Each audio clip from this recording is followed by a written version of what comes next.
नमस्कार, ये आकाशवाणी शिमला है। अब आप राजकुमारी चंदेल से प्रादेशिक समाचार सुनिए। प्रधानमंत्री नरेंद्र मोदी ने कहा है कि 21वीं सदी की आवश्यकताओं को पूरा करने के लिए सरकार देश की शिक्षा व्यवस्था को आधुनिक बना रही है। उन्होंने कहा कि केंद्र देश के हर विद्यार्थी के लिए विश्व स्तरीय ज्ञान सुगम बना रहा है। नरेंद्र मोदी ने आज नई दिल्ली के भारत मंडपम में सरकार, शिक्षा समुदाय, उद्योग और नवोन्मेषक समुदाय के नेताओं के पहले रणनीतिक सम्मेलन युगम को संबोधित करते हुए ये बात कही।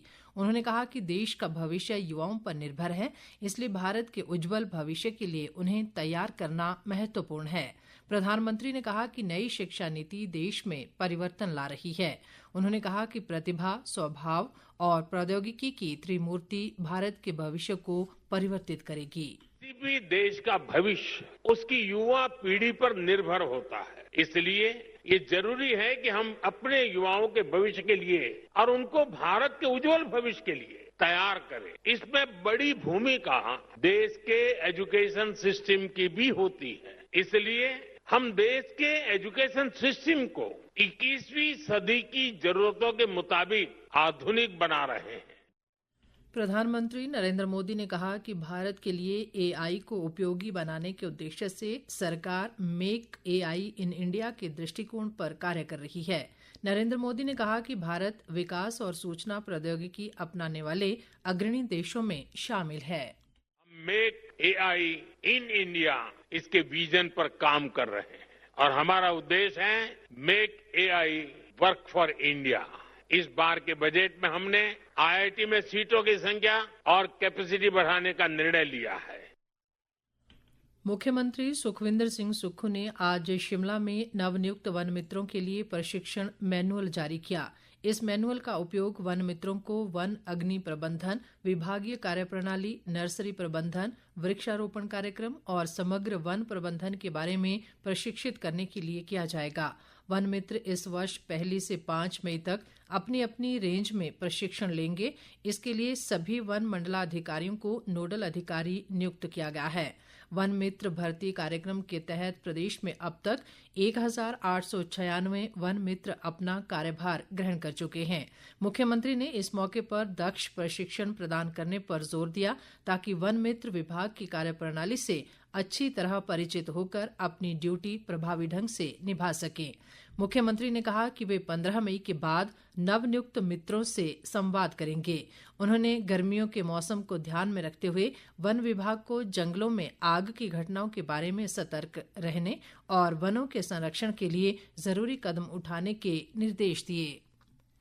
आज भगवान परशुराम जयंती है। प्रधानमंत्री नरेंद्र मोदी ने आज परशुराम जयंती के अवसर पर लोगों को शुभकामनाएं दी हैं।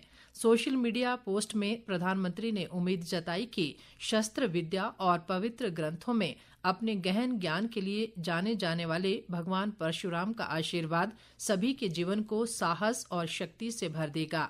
राज्यपाल शिव प्रताप शुक्ल और मुख्यमंत्री सुखविंदर सिंह सुक्खू ने प्रदेशवासियों को शुभकामनाएं दी हैं।